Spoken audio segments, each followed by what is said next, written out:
नमस्कार विद्यार्थी मित्रांनो. आता 1 तारखेला आपली गट क ची पूर्व परीक्षा होणार आहे. तर त्याआधी आपल्याला माहिती आहे की पूर्व परीक्षेमध्ये आपल्याला 20 प्रश्न येत आहेत गणित बुद्धिमत्ताचे. मग त्या प्रश्नांसाठी आपण या ठिकाणी रिव्हिजन सेशन घेतोय. जेवढे व्हरायटी ऑफ क्वेश्चन्स आपल्याला करता येतील तेवढे आपण या सेशनमध्ये करणार आहे. आता पहिला क्वेश्चन आपल्याला दिसतोय. आता पर्याय बघितले तर त्यावरून कळतं की पर्सेंटेजचा क्वेश्चन आहे. काय म्हणतायत पहिल्या प्रश्नामध्ये? दिनेशला फ्रेंचमध्ये 80 पैकी 68 गुण मिळाले. तर 80 पैकी 68 गुण मिळाले. त्यानंतर इंग्रजीमध्ये त्याला मिळालेले 100 पैकी 78 गुण. स्पॅनिशमध्ये त्याला मिळालेले 70 पैकी 48 गुण आणि जपानीमध्ये त्याला मिळालेले 50 पैकी 28 गुण. तर मग त्याला मिळालेल्या गुणांची टक्केवारी म्हणजे आपण लहानपणी सगळ्यात पहिले पर्सेंटेज असं शिकलेलो, किती मार्कांनी किती पैकी किती ते आपल्याला करायचंय. मग आता इथे 70 आणि 50 120 आणि हे झाले टोटल 300 मार्काचा पेपर. मार्क किती मिळाले? 8 16 24 32 चे 2 अच्छा आले 3 7 3 10 6 16 4 20 222 मार्क त्याला मिळाले 300 पैकी 222 म्हणजे 100 पैकी किती? मग डायरेक्टली 0 0 कट झाले. 3 ने भाग दिला, 3 7 21 आणि 3 चौक 12 74% मार्क त्याला मिळाले. एकदम बेसिक क्वेश्चन होता. फक्त याच्यामध्ये काय करायचे? ॲडिशन करायची होती आणि ॲडिशन केल्यानंतर पर्सेंटेज काढायचे. बाकी वेगळं याच्यामध्ये काहीच बसणार नाहीये. तर रॅपिड फायरली आपण करायचे. जास्त वेळ मी वाया घालवणार नाही. काही डाऊट असेल तर तुम्ही पॉज करायचा व्हिडिओ आणि चेक करू शकता. आता इकडे बघा काय दिलेलं आहे. HJKN इंग्रजी वर्णक्रमानुसार विशिष्ट प्रकारे EGHK शी संबंधित आहे असं दिलेलं आहे. त्याच प्रकारे QSTW हा NPQT शी संबंधित आहे. तर त्यानुसार IKLO कशाशी संबंधित आहे? आता आपल्याला हे विचारलं. आता सगळ्यात पहिले तर काय बघायचं की दोन दिलेल्या गोष्टींमध्ये काही सारखं आहे का? आता इथे K मला सारखा दिसतोय, Kचं H दिले. मग मी या Kच्या खाली डायरेक्टली H लिहून घेतो. मला H वालं उत्तर असेल म्हणजे हे कट झालं. मग आता 3 पर्याय माझ्याकडे उरले. तर 3 पर्यायामध्ये जर बघितलं FH सगळ्यांची स्टार्टिंग FH आहे. मग हे F वालं तर आपल्याला माहिती आहे आयच्या जागी F येणार आहे. मग ते कशाला सॉल्व्ह करायचं? आता जर आपण नीट लक्ष देतोय तर आपल्याला इथे तिसरं लेटर आय दिलेलं आहे, इथे तिसरं लेटर आय दिलेलं आहे, इथे जे दिलेलं आहे. मग आता आपल्याला हे चेक करायला लागेल की तिसरं लेटर काय आहे. मग आता एल नंतर मग काय येते? आता काय लॉजिक आहे याच्यामध्ये? आता इथे कसं दिलेलं आहे? आयचे इथे एफ दिले म्हणजे ABCDEFGHIHIJK. मग त्याच पद्धतीने इथे तुमचं जर तुम्ही बघितलं, जर आय टाकलं आपण, आय टाकलं इथे, तर मग आय बसेल का? आय नंतर JKL 2चा गॅप येतो. आणि जर मी इथे जे टाकलं तर KL 1चाच गॅप येतोय म्हणजे आय बसलं पाहिजे. म्हणजे याचा अर्थ जे पण कट झाला. मग आता आय बसल्यानंतर शेवटचं बघायचं. आता इथे काय येईल? आता कॉमन सेन्स आहे की एनच्यासाठी के आलाय, एनच्यासाठी के आलाय म्हणजे ओच्यासाठी के येऊ शकतो का? जर एनच्यासाठी के आलाय तर ओच्यासाठी नाही येऊ शकत. म्हणजे आपल्याला मग हा वाला के वाला पार्ट कट करायला लागेल. म्हणजे आपल्याकडे FIHL एवढंच सापडतं. मग आता एल लिहिला पण या ठिकाणी तरी तुम्ही लॉजिक बघा. ABCDEFGHIJKLMNO म्हणजे 2चा गॅप आणि तिसरं लेटर म्हणजे पहिलं याचं ऑप्शन असेल. चला बेसिक क्वेश्चन रिझनिंगचा. आता पुढे दिसते आपल्याला रेशो प्रपोर्शन. काय म्हणतायत? एका पिशवीमध्ये 12 13 11 या प्रमाणात विविध प्रकारची जुनी नाणी आहेत. त्यांचे मूल्य अनुक्रमे 3 रुपये 4 रुपये 5 रुपये आहे. जर नाण्यांचे मूल्य 572 असेल तर 3 रुपयांच्या एकूण नाण्यांची संख्या किती? आता 3 रुपये 4 रुपये 5 रुपये. आता 3 रुपयांची नाणी जी आहेत ती काय दिलेली आहेत? 12 म्हणजे 12चा रेशो म्हणजे 12च्या पड्यात पाहिजे. 12च्या पड्यामध्ये इथे एकच संख्या दिसते 12 चौक 48 झालं उत्तर. म्हणजे पुढे याच्यामध्ये काही सॉल्व्ह करायचं नाहीये. एका स्टेपमध्ये याचं उत्तर आपलं येऊन जातं. आणि जर आपल्याला असंच 13 11 जर काही विचारलं असतं तर त्या रेशोच्या हिशोबाने आपण यामध्ये चेक केलं असतं. आणि जर आता असं असेल की 12च्या पाड्यातल्या 2 संख्या आल्या तर मग आपल्याला सॉल्व्ह करायची टेक्निक पण आपल्याकडे आहे. तर सॉल्व्ह कसं करायचंय?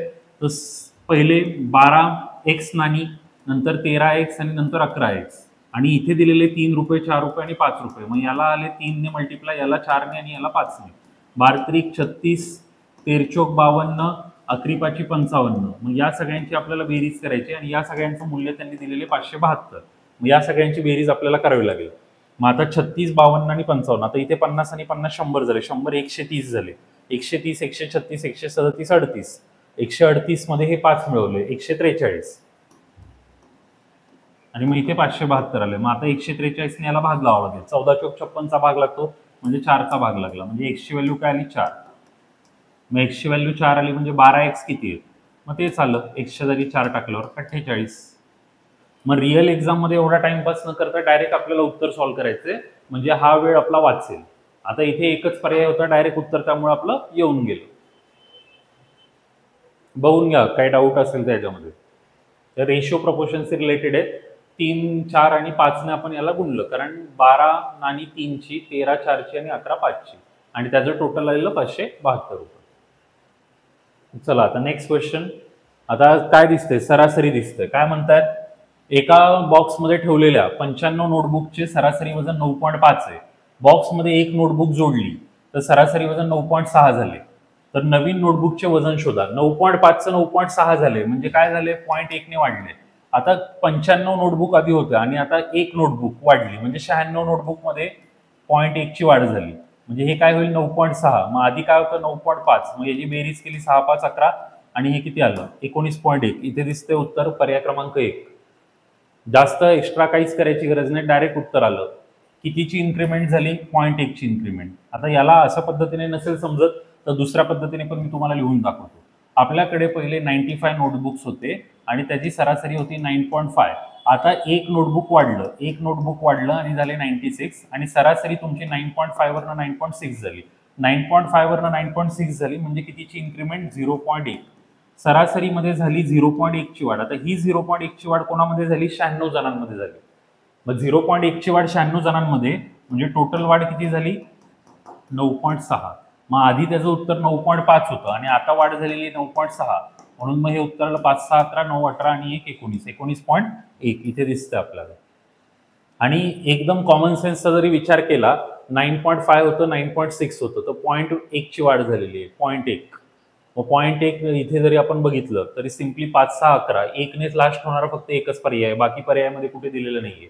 आणि आपल्याला वाढ होते म्हटलेले, मग इथे आपल्याला सगळे जे पर्याय असणार ते मोठेच दिसणार आहे त्याच्यापेक्षा. त्यामुळे सिंपल तुम्ही फॉर्म्युला वगैरे न वापरता डायरेक्ट केलं तर इझी आहे. नाहीतर मग मुलं काय करतात? 95 आणि 9.5चा गुणाकार करतात तर त्याच्यामध्ये वेळ वाया जातो. तर ह्या स्मार्ट वेजनेच आपण कमी वेळामध्ये जास्त क्वेश्चन करू शकतो. नेक्स्ट क्वेश्चन दिले. जेव्हा एका संख्येला 42 ने भागले जाते तेव्हा उरलेली बाकी 13 असते. त्याच संख्येला 14 ने भागल्यावर उर्वरित किती असेल? 13 झालं. आता याच्यामध्ये काय करायचं? काहीच नाही करायचं, डायरेक्ट उत्तर आहे. कारण 14च्या पाड्यामध्ये 13 येतच नसतो. तर भागाकाराचा नियम फक्त माहित पाहिजे. आता मी एखादी संख्या घेतली आणि त्या संख्येला मी 42 ने भागलं आणि कितीचा पण भाग इथे लागला, कितीचा तरी भाग लागला आणि यातनं काही वजा झालं आणि मग बाकी 13 राहते. मग आता जर मी आता ही 42 जी आहे, 42 कशाने बनलेला आहे? 14 त्रिक 42. मग आता हा 14 त्रिक 42 बनलाय तर याच्यामध्ये 42 ने जर ही संख्या भागल्यावरती 13 राहते तर 14 ने पण त्या संख्येला भागल्यावर 13च राहणार आहे. याच्या मागचं रिझन काय की 14च्या पाड्यामध्ये 13 येत नाही.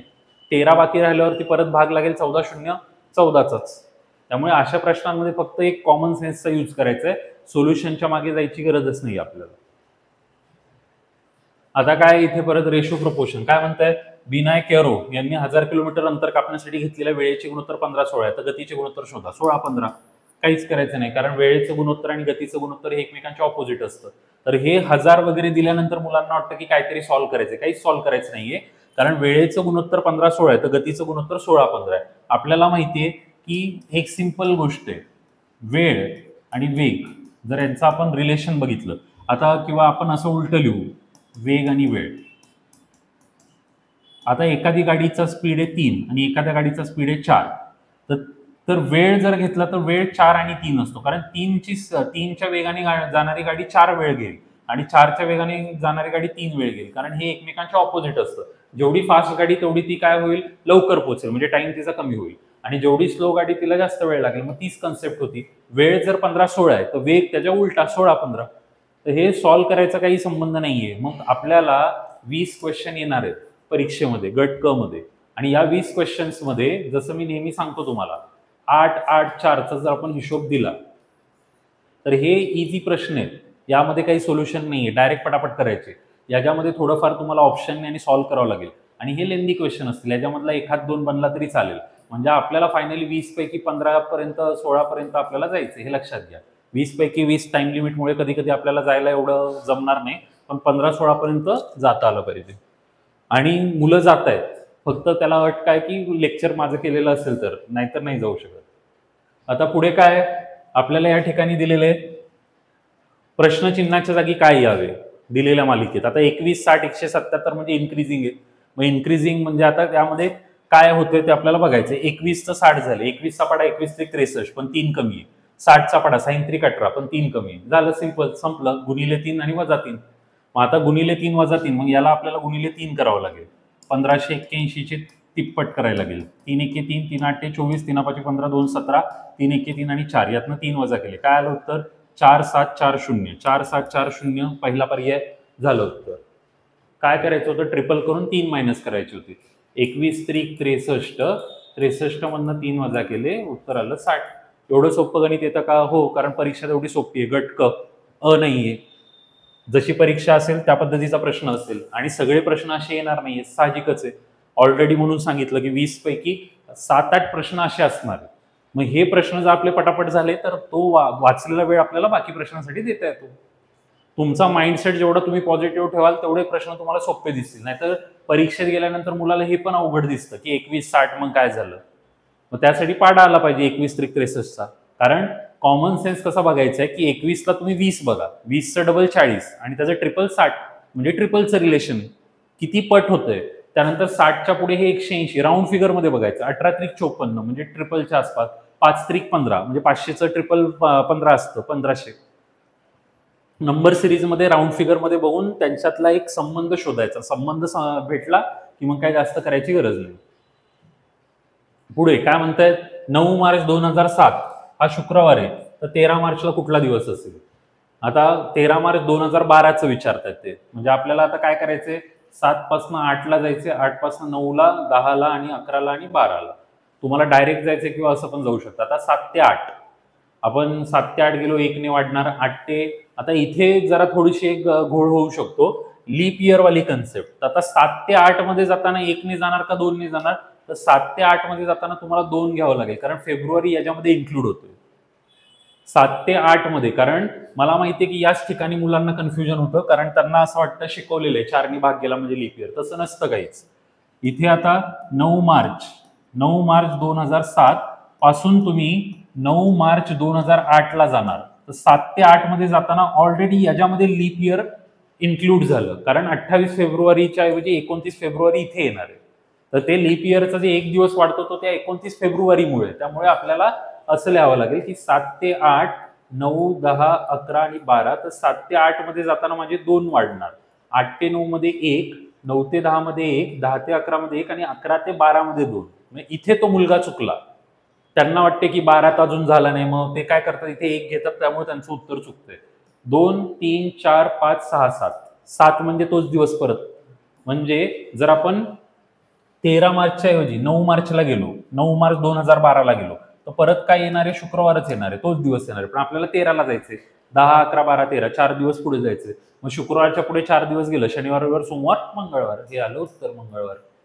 मंगळवारी आपलं तो दिवस असणार आहे 13 मार्चचा. तर हे कन्सेप्ट तर आपण खूप वेळा शिकवलेले आहेत आणि तुम्ही लेक्चर बघितले नाहीयेत तर तुम्हाला ऑनलाईन पण लेक्चर्स अवेलेबल आहेत. तुम्हाला बॅच घ्यायचे, बॅचमध्ये पण सगळे अवेलेबल आहेत. डिपेंड ऑन यू, तुम्हाला काय करायचं. आता इथे काय सांकेतिक भाषा, कोडिंग डिकोडिंग. काय म्हणतात? मी मुलगा आहे, इट सिट पीट असे कोड केलेले आहे. मी मुलगी आहे, सिट नीट इट असे कोड केलेले. तर मुलगीसाठी कोड काय? आता मुलगीसाठी कोड काय? तर मुलगी शब्द इथे दिलेला आहे. आता इथे जर आपण बघितलं मी आहे सेम आहे. मग मी आहे तर इथे सेम काय? इट. आणि दुसरा काय? सिट.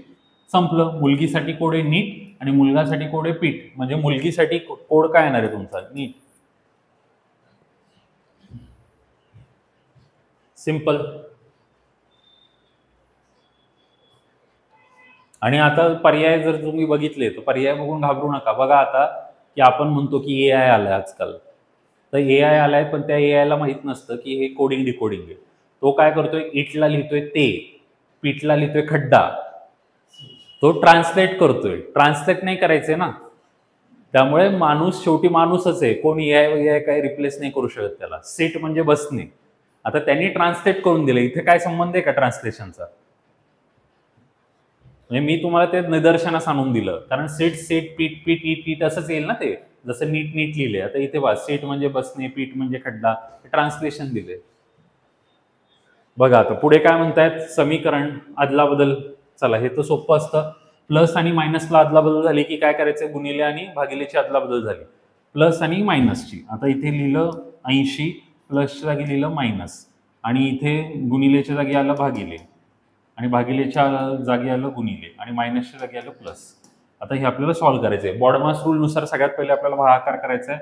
3 × 18, त्यानंतर 6 × 24, 24 प्लस 23 आणि वजा 80 हे असे.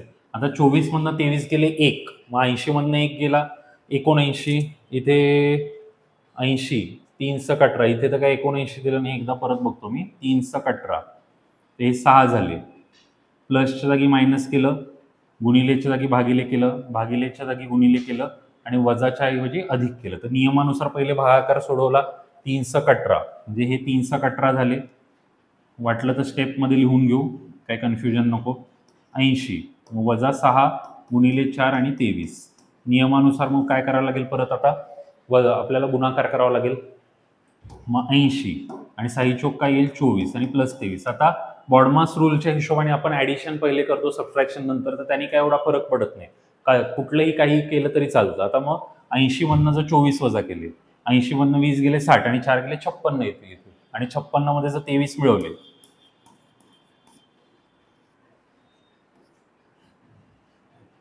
पण इथे 56 आणि 23 सॉरी 79 असा आन्सर दिलेलंच नाहीये. मला वाटतं पर्यायामध्ये मग काहीतरी मिस्टेक दिसते, कारण बाकी तर सेम आहे. एकदा बघा, चेक करा.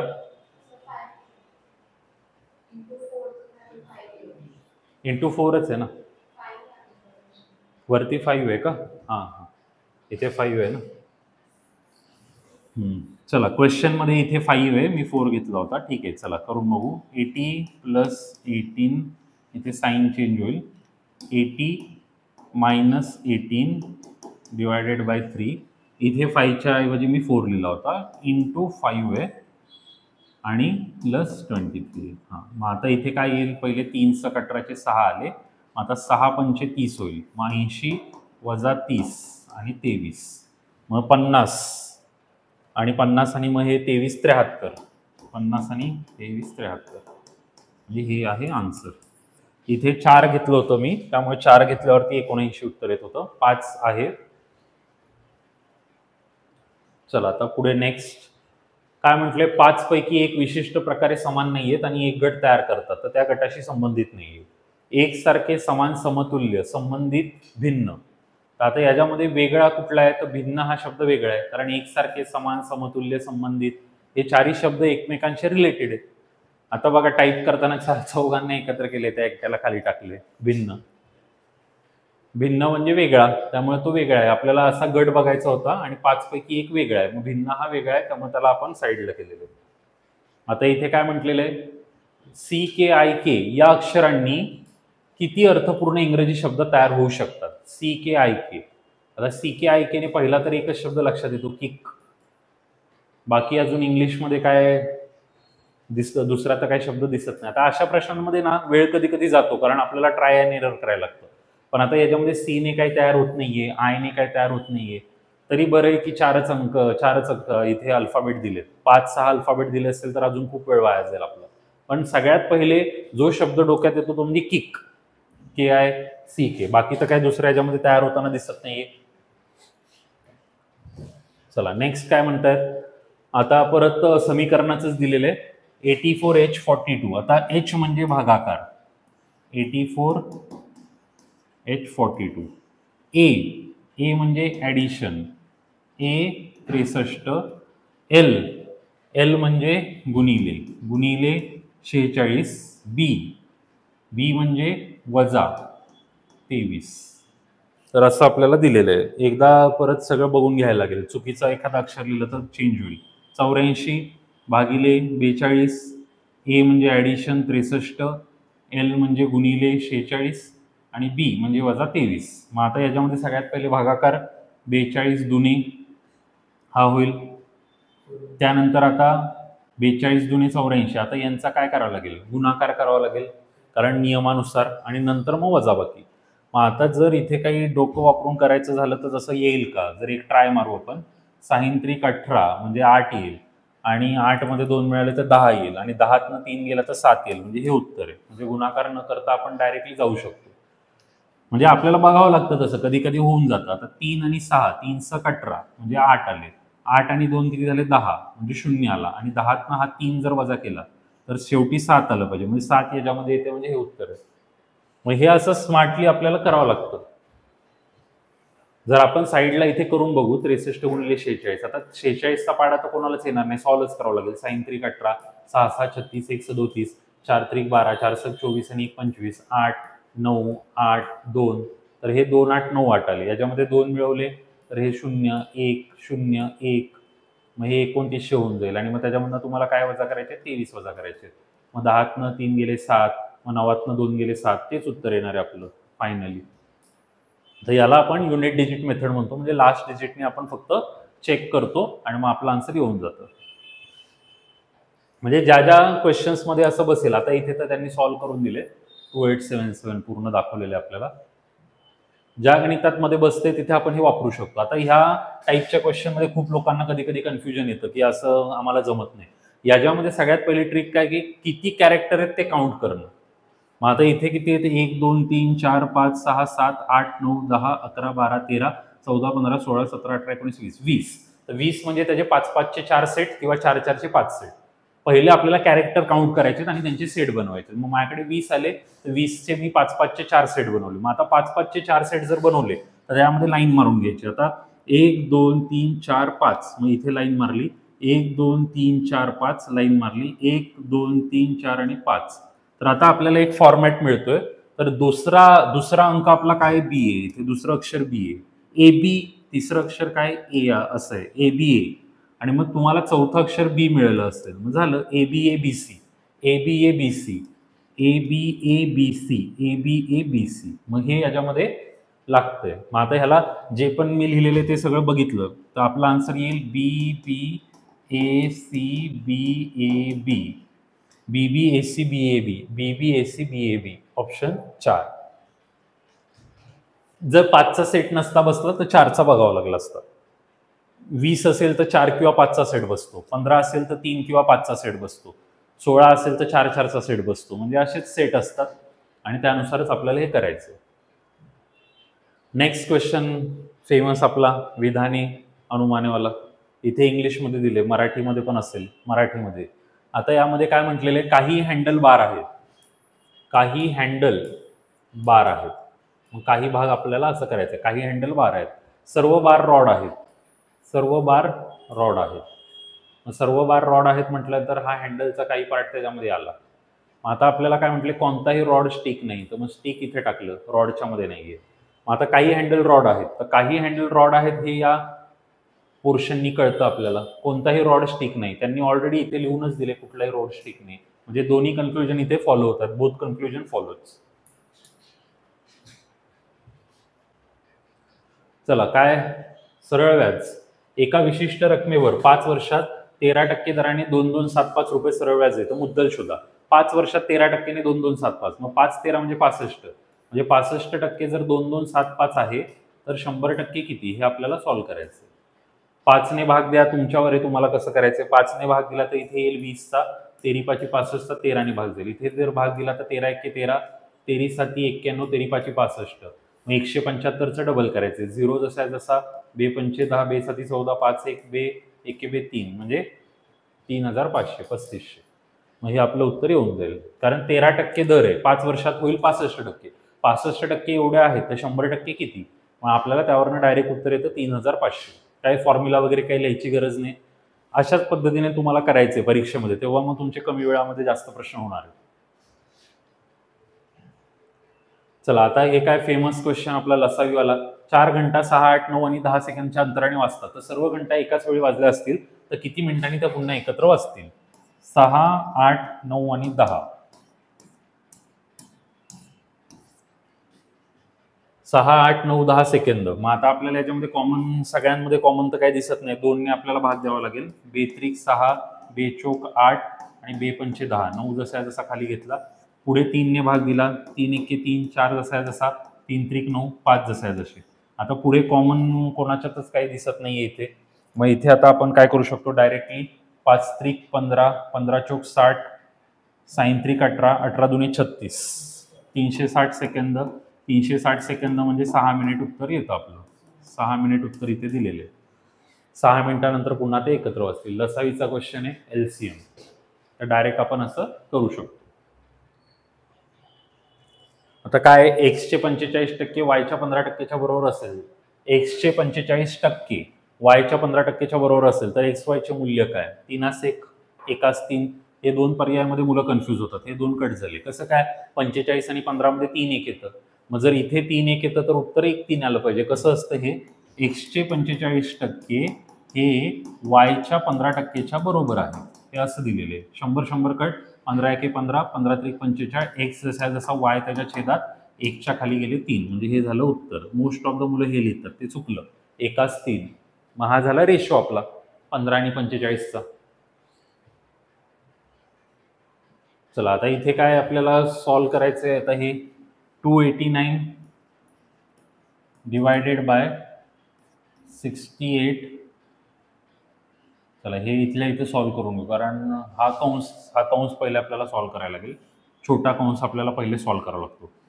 6 दुने 12, 12 आणि 14 26, आणि त्याच्यामधनं 9 गेले तर 15 येईल. 26 मधून 9 17 येईल. 17 येऊन जाईल इथे. 6 आणि 2 12, किंवा 12तनं 9 घालवले तर 3 येईल, आणि 14 आणि 3 17, म्हणजे हा पूर्ण कंस तुमचा 17 येऊन जाईल. मग आपल्याकडे काय राहिलं, 289 68 भागिले 4 गुणिले, आता हे या पूर्णचं काय येते 17 येते. मग आता नियमानुसार जर आपण बघितलं तर याचं आन्सर काय येणार आहे, 4ने ह्याला जर कट केलं, कारण भागाकार पहिले होईल. याचं 17 जरी आपण बाहेर काढलं तरी भागाकार पहिले झाला तरी 17 चोक 68 17च येऊन जाईल. मग 17 चोक 68, मग 17 गुणिले 17, मग 17 गुणिले 17चा तर हा वर्ग आहे 289. मग 289च्या भागिलेमध्ये 289, म्हणजे उत्तर 1 येऊन जाईल. ते इथे फक्त कंस वगैरे प्रॉपर बघावे लागतात. कधी कधी एखादा कंस वगैरे चुकला तर उत्तर चुकतं. पहिले 6 दुने 12, 12तनं 9 वजा केले 3, 3 आणि 14 17 झाले. 17 चोक 68. तर आता इथे एक चूक होऊ शकते. 17 चोक 68 आणि 68 गेट कॅन्सल, मग 289 आन्सर येईल. पण बॉडमास रूलच्या हिशोबाने आपल्याला हे पहिले न करता हे पहिले करायला लागेल. कारण 17 बाहेर आल्यानंतर पहिले आपल्याला 68ला कट करायला लागेल 4ने.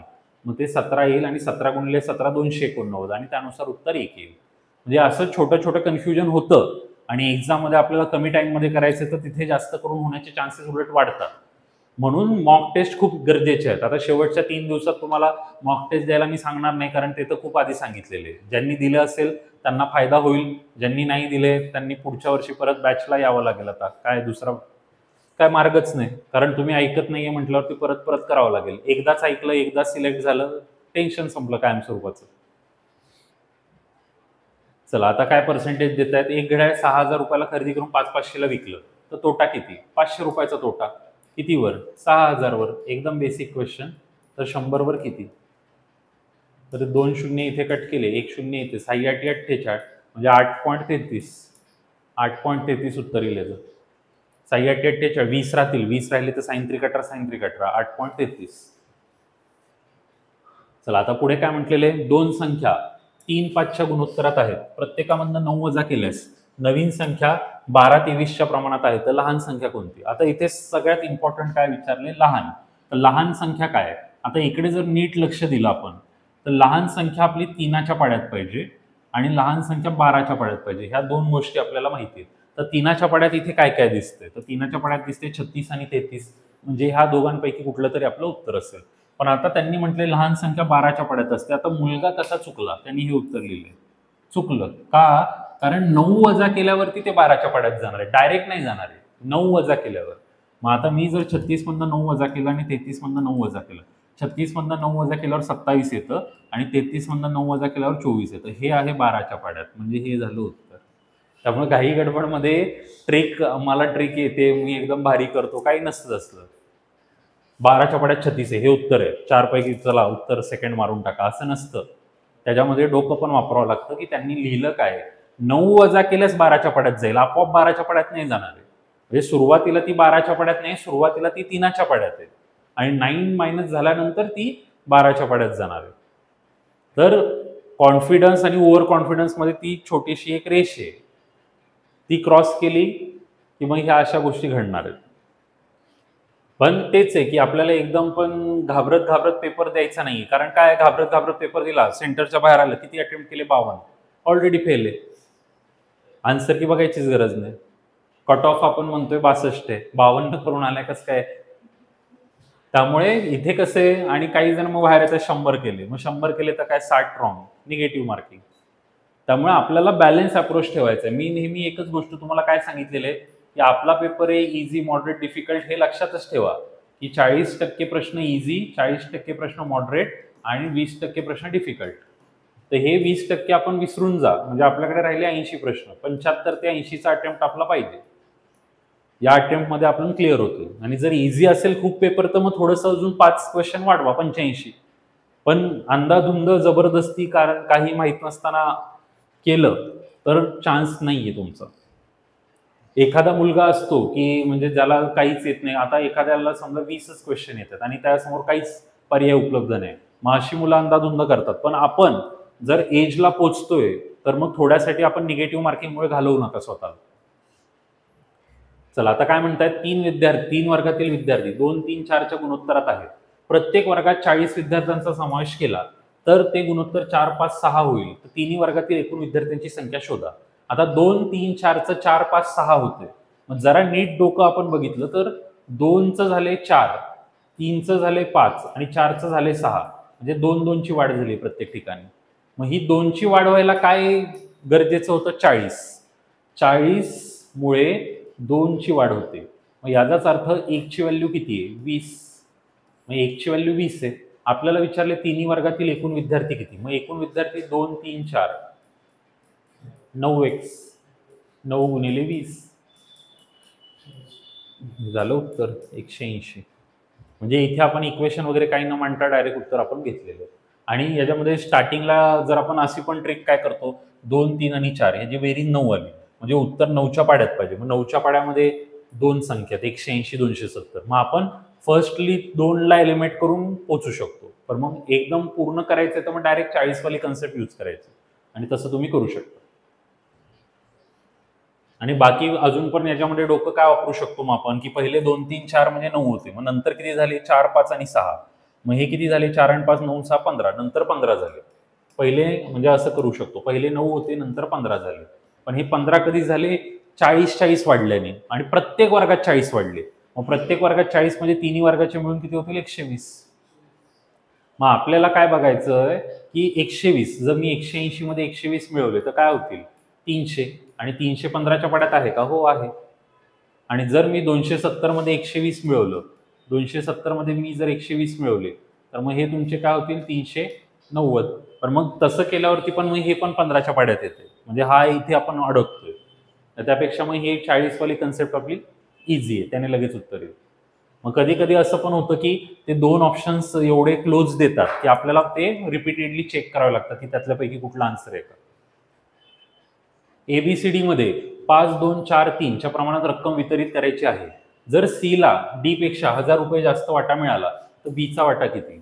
C ला D पेक्षा 1000 रुपये जास्त मिळाले म्हणजे 4 आणि 3 1000 रुपये जास्त मिळाले तर B चा वाटा 2000. याच्यामध्ये सॉल्व्ह करायची गरजच नाहीये, कारण ABCDचा आपल्याला वाटा दिलेला आहे 5, म्हणजे याला 5x, याला 2x, याला 4x आणि याला 3x.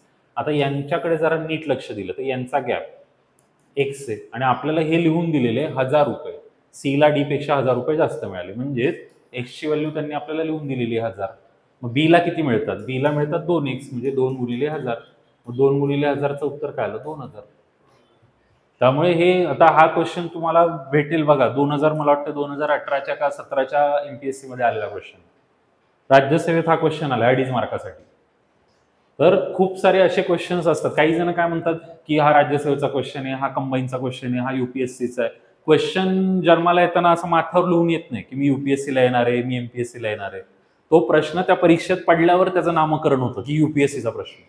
पण एखादा प्रश्न 3 परीक्षेत पण येतोय. आता मुंबई पोलीस भरतीची परीक्षा झाली, त्याला युपीएससीचा क्वेश्चन होता 2019चा.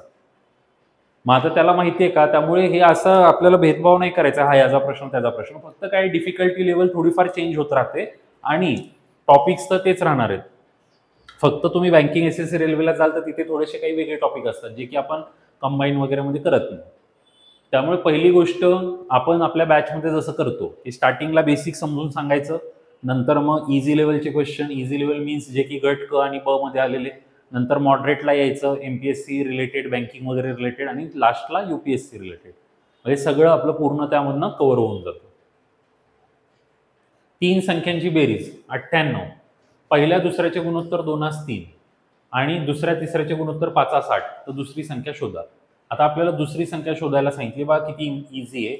फर्स्ट नंबर आणि सेकंड नंबर यांचं गुणोत्तर दिले 2/3 आणि सेकंड नंबर आणि थर्ड नंबर यांचं गुणोत्तर दिले 5/60 आणि आपल्याला म्हणतात दुसरी संख्या शोधा. आता दुसरी संख्या इथे आपल्याला कळते 3च्या पाड्यात आहे आणि इथे आपल्याला कळते 5च्या पाड्यात आहे.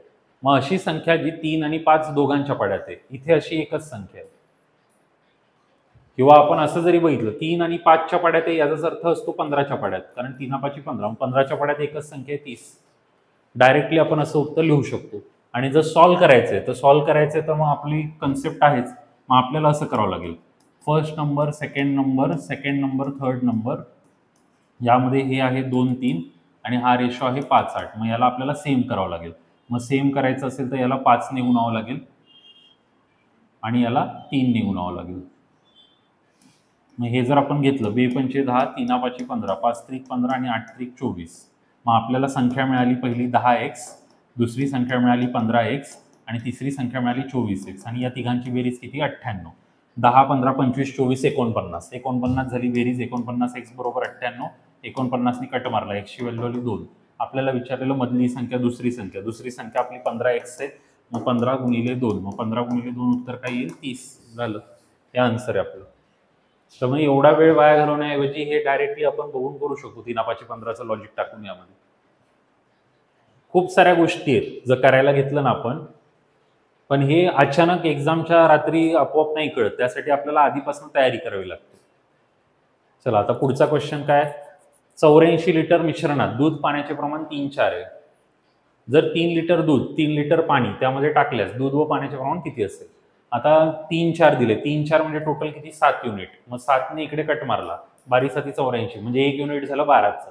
मग 12 त्रिक 36 आणि 12 चोक 48. आता याच्यामध्ये 3-3 लिटर मिक्स केलं.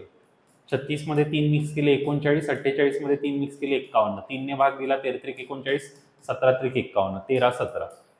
म्हणजे डायरेक्टली रेशो काढला, पार्ट काढले आणि आन्सर आलं आपलं. दूध आणि पाणी, दूध दिलं होतं 3x, पाणी दिलं होतं 4x. 3x आणि 4x मिळून किती दिलेलं? 84. 7x बरोबर 84. 7 ने कट मारला, x ची व्हॅल्यू आली 12. मग हा जो 12 आहे, हा 12 इथे पुट केला आणि इथे पुट केला.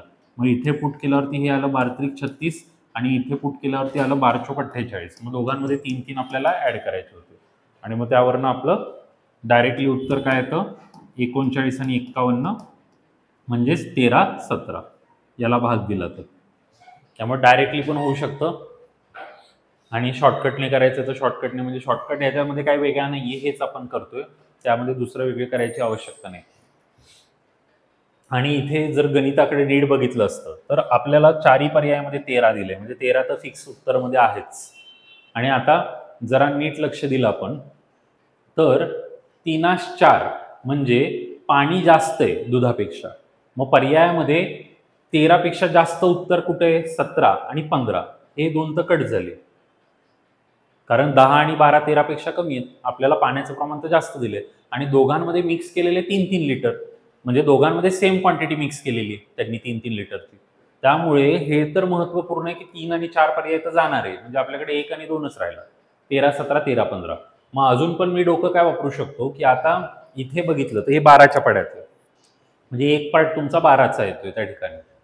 मग त्या हिशोबाने आपण एक बघू शकतो की पहिले रेशो त्यांचा 3 होता आणि नंतर 4 होता आणि आता झालेला आहे समजा 13 आणि 17 झालेला आहे.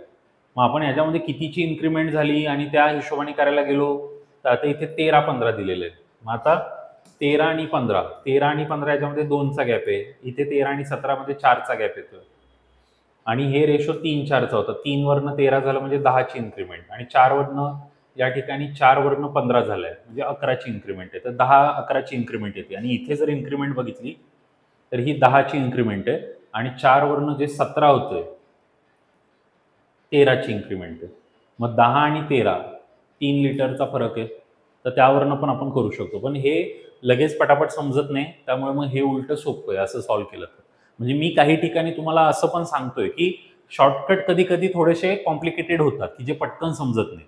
त्यापेक्षा मग रिअल मेथडनी केलेलं उलट इझी आहे, लगेच आन्सर येऊन जातं त्यामध्ये. चला आता शाळेतील गणित, भौतिकशास्त्र, जीवशास्त्र या जागा 5, 7, 8च्या प्रमाणात आहेत. म्हणजे शाळा म्हणजे कॉलेजमध्ये असेल गणित, भौतिकशास्त्र, जीवशास्त्र यांच्या जागा 5, 7, 8च्या प्रमाणात आहेत. या जागा 40%, 50%, 75% वाढवण्याचा प्रस्ताव आहे. तर नवीन एकूण जागांचे प्रमाण किती असेल? तर आता हे गणित रेशो आणि पर्सेंटेजचं मिक्सचर आहे. पहिल्या जागा आहेत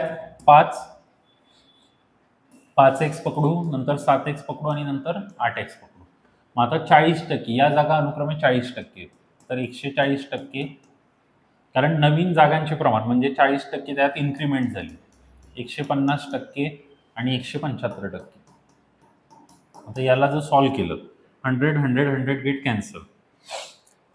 त्यानंतर अजून तुम्हाला यातनं काय कट करायचं असेल 7 यामधनं जाऊ शकतो जर नीट लक्ष दिलं. एक्स तर तसा पण जाईल, एक्स नसता घेतला तरी चाललं असतं, एक्स तर जाणारच.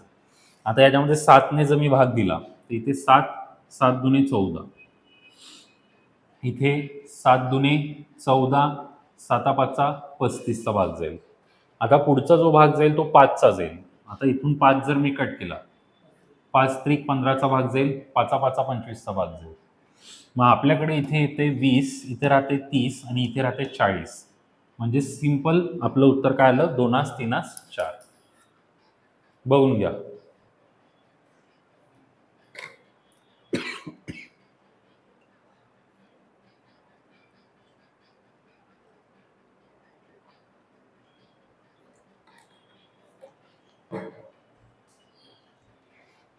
मग ते 140 कुठून आलं, 150 कुठून आलं, त्यासाठी मग पर्सेंटेजचे टॉपिक्स आपल्याला नीट करायला लागतील. हे माहीत पाहिजे. नवीन एकूण जागा हा शब्द खूप इम्पॉर्टंट होता. नवीन एकूण जागा, कारण बघा आता मी म्हटलं माझा पगार 10,000 आहे आणि म्हटलं की माझा पगार 40% वाढला.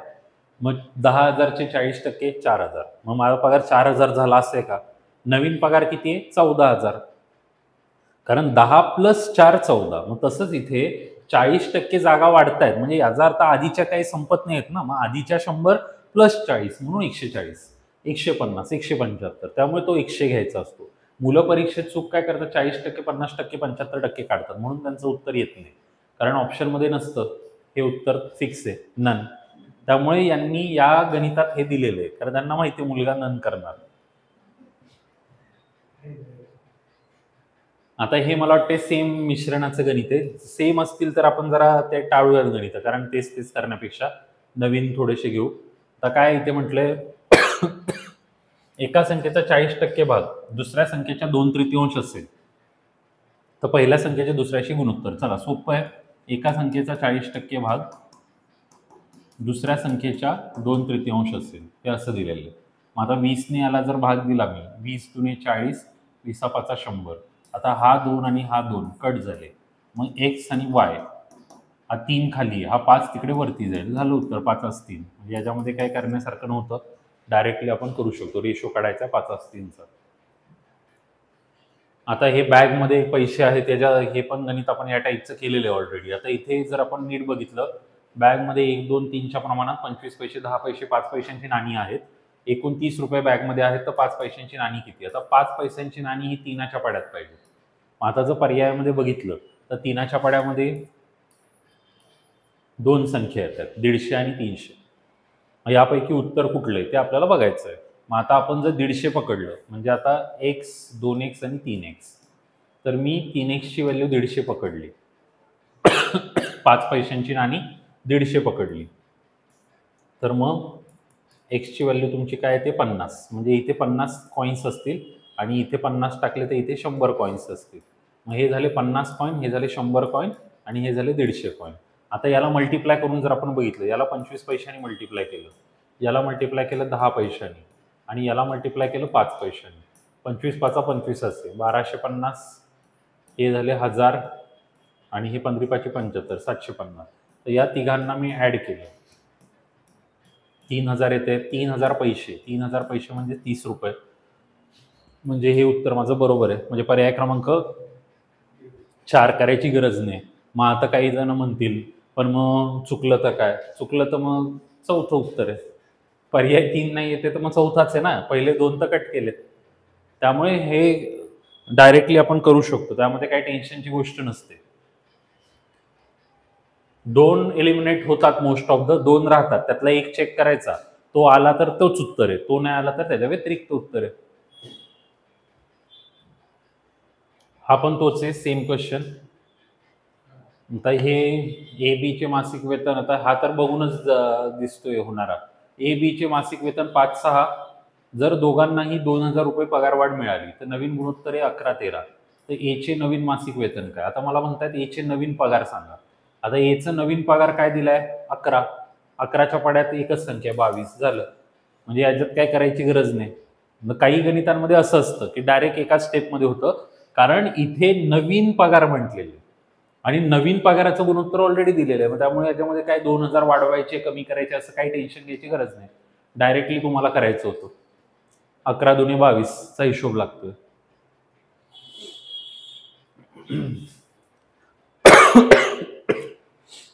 आता हा थोडासा टफ वाटतो मुलांना, थोडं मिक्सचर एलिगेशनचं कन्सेप्ट यामध्ये मिक्स आहे. बघा, समान क्षमतेचे 3 कंटेनर आहेत.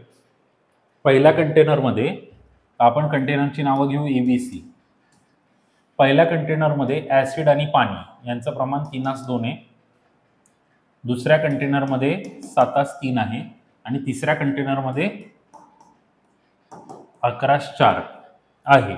जर सर्व द्रव एकत्र मिसळले गेले तर ऍसिड व पाणीचे गुणोत्तर काय? एकामध्ये ए मध्ये दिले 3:2, दुसऱ्यामध्ये दिले 7:3 आणि तिसऱ्यामध्ये दिलेले 11:4. जर सर्व द्रव एकत्र मिसळले तर ऍसिड व पाण्याचं गुणोत्तर काय होईल, हा प्रश्न दिलाय. मग आता इथे काय करायला लागतं, एक कुठला तरी आपल्याला सिंगल बनवून करायचं. आता जसं किंवा असं करू शकता, टोटल 5 पैकी हे किती आहेत? 3 आणि 5 पैकी हे किती आहेत? 2. हे आहे टोटल 10 पैकी हे 7 आहेत, 10 पैकी हे किती आहेत? 3 आहे. हे टोटल भाग आहेत 15 पैकी हे 11 आहेत आणि 15 पैकी हे किती आहेत? 4. मग आता आपल्याला 5, 10 आणि 15 यांच्या सगळ्यांच्या पाड्यात येणारी संख्या 30. तर 30 ने आपण या सगळ्यांना गुणिले करू शकतो. 30 ने गुणिले केलं, याला गुणिले 30 लिहिलं मी, याला गुणिले 30 केलं, याला गुणिले 30 केलं. का? कारण छेद घालवायला. याला गुणिले 30 केलं, याला गुणिले 30 केलं. 5 सक 30 म्हणजे साइन 3 18, 5 सक 30, 6 दुणे 12, हे 7 त्रिक 21, हे 3 त्रिक 9 आणि हे 15 दुणे 30चं हे झालं 22 आणि 15 दुणे 30 हे झालं 42 8. मग आता इथे ऍसिडला मी मार्क करतोय.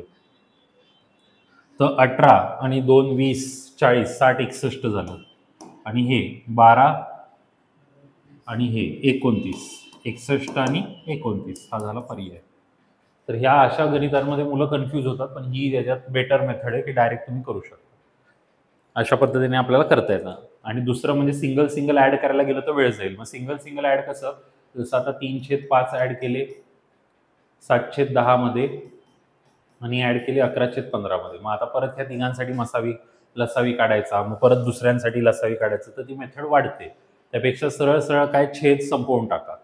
छेद संपवायला काय करायचं, लसावीने मल्टिप्लाय करायचं. म्हणजे डिनॉमिनेटर गेला, फक्त नंबर राहतात, नंबर्सला डायरेक्ट ऍड करून आपल्याला उत्तर येऊन जातं. सेम क्वेश्चन आहे, म्हणजे सेम टाईप जे झालेले ते परत करण्यामध्ये काय मजा नाहीये. थोडे वेगळे असतील तर, आता हा एक वेगळा आहे थोडा. बघा, पहिल्या मिश्र धातूमध्ये तांबे कथील यांचे गुणोत्तर 1:3. म्हणजे आता ए मध्ये तांबे आणि कथील तर आपण XY नाव देऊ याला. एक्स आणि वाय यांचं गुणोत्तर किती आहे 1:3 आणि दुसऱ्या मिश्र धातूमध्ये 2:5.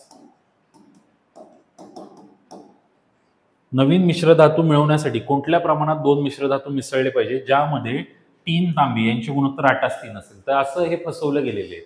आणि आता मुद्दाम 8:3 आणि 3 तांबे. आता काहींना कळलं नसेल तर कथिलला स्टीन म्हणतात इंग्लिशमध्ये. आता इथे लिहिले तांबे कथिल पण इथे लिहिलेले 3 तांबे. म्हणजे देताना XY ची इन्फॉर्मेशन दिली आणि काढताना ते शेवटी YX दिले मुलाला कन्फ्यूज करायला.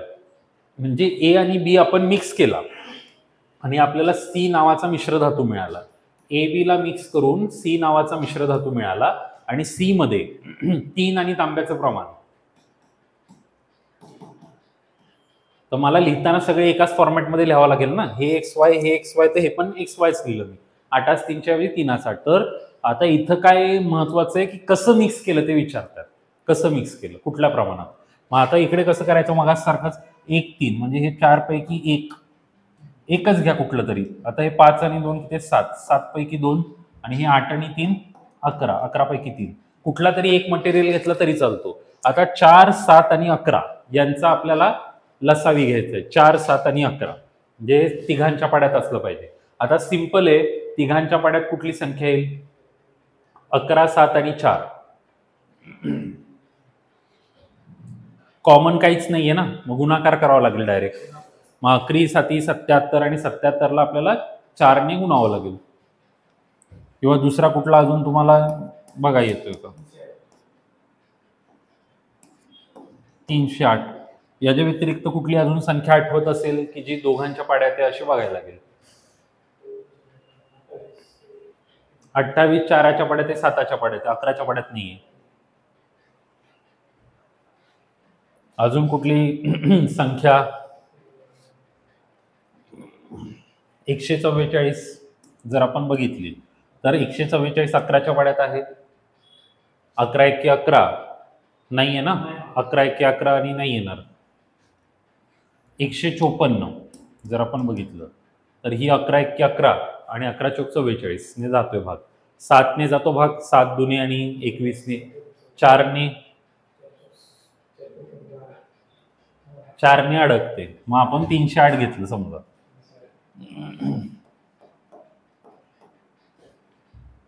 म्हणजे इथे काय होतं की ती संख्या शोधायला आपला वेळ गेला नाही पाहिजे. संख्या जर सापडत नसेल तर सरळ काय करायचं सगळ्यांचा गुणाकार लिहून टाका. संख्या शोधायच्या नादात वेळ जातो. मग डायरेक्टली काय केलं आपण 4 7 आणि 11चा डायरेक्ट गुणाकार घेतला. हे काय 4 पैकी 1 भाग हा काय 7 पैकी 2 भाग आणि हे काय होतं 11 पैकी 3 भाग. आता इथे 4 ने जर मी याला भाग दिला 4 7 28 4 7 28 म्हणजे काय येऊन जाईल 77. 7 ने भाग दिला 7 चोक 28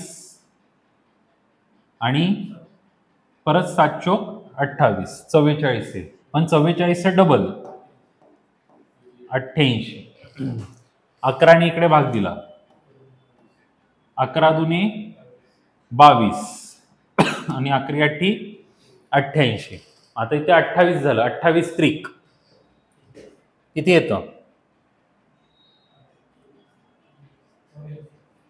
मग आता आपल्याला 3 व्हॅल्यू मिळाल्या 77 88 आणि 84. मग आता आपला जो मिक्सचर एलिगेशनचा रूल असतो मोठ्या संख्येतनं मधली संख्या वजा करा आणि मधल्या संख्येतनं छोटी संख्या वजा करा. मग इथे येईल 4 आणि जर यांची वजाबाकी केली आपण किती येईल 7. मग इथे उत्तर दिसतंय 4 आणि 7. तर हा टाईप खूप ठिकाणी शिकवला जात नाही पण हे खूप इम्पॉर्टंट आहे. असे प्रश्न मुलांकडनं सॉल्व्ह होत नाही. असा प्रश्न आला तर या पद्धतीने तुम्हाला सॉल्व्ह करायचा आहे. आणि लसावी आठवत नसेल तर डायरेक्ट त्यांचा गुणाकार लिहून घ्या काही प्रॉब्लेम नाही. 4 आणि 7. आता हा प्रश्न तर आपण मला वाटतं घेतलेला एकदा तुम्ही आपल्या आधीच्या लेक्चरमध्ये बघा. राज्यसेवेमध्ये हा 2016ला आलेला आहे. एका कॅनमध्ये 7:5च्या प्रमाणात ए आणि बी चे 2 द्रव्याचे मिश्रण आहे. मग परत त्यांचे गुणोत्तर 7:9 होते तर ए मध्ये किती द्रव होते असं विचारलेलं. तर आता मी हीच कन्सेप्ट मुलांना सांगितली की ए मध्ये द्रव जे आहे ते 7च्या पाड्यात आहे आणि 7च्या पाड्यामध्ये फक्त इथे एकच आहे आकडा 21. त्यामुळे लगेच उत्तर आपलं आलं होतं. आणि याला जर रियालिटीमध्ये करायला घेतलं तर खूप मोठी कन्सेप्ट आहे याच्या मागे, पण आपण असं हे फास्टली करू शकतो कारण याच्यामध्ये रेशोची पूर्ण कन्सेप्ट तुमच्या डोक्यामध्ये फिट असली पाहिजे.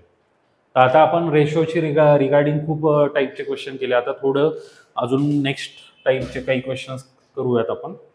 रेशो आता सेमच आहे, जरा थोडे वेगळे क्वेश्चन करू.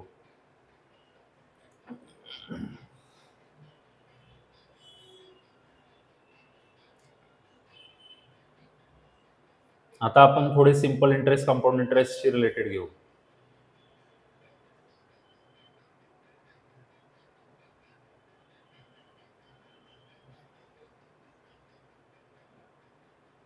एक अजून मला इंटरेस्टिंग क्वेश्चन घ्यायचा आहे, तो मी घेतो वयवारीचा. हा क्वेश्चन खूप जणांनी मला विचारलेला की त्यांना येत नाही हा क्वेश्चन. रेशोशीच रिगार्डिंग चॅप्टर असतं वयवारी, त्याच्याशीच रिलेटेड आहे. तर आता हा क्वेश्चन मुलांना काय येत नाहीये, हा 2-3 परीक्षेत आलेला आहे तरी मुलांना जमत नाहीये. वडिलांचे वय त्याच्या मुलगा रोनितपेक्षा 3 पटीने जास्त आहे. 8 वर्षानंतर ते रोनितच्या वयाच्या 2.5 पट असेल, तर आणखी 8 वर्षानंतर ते रोनितच्या वयाच्या किती पट असेल.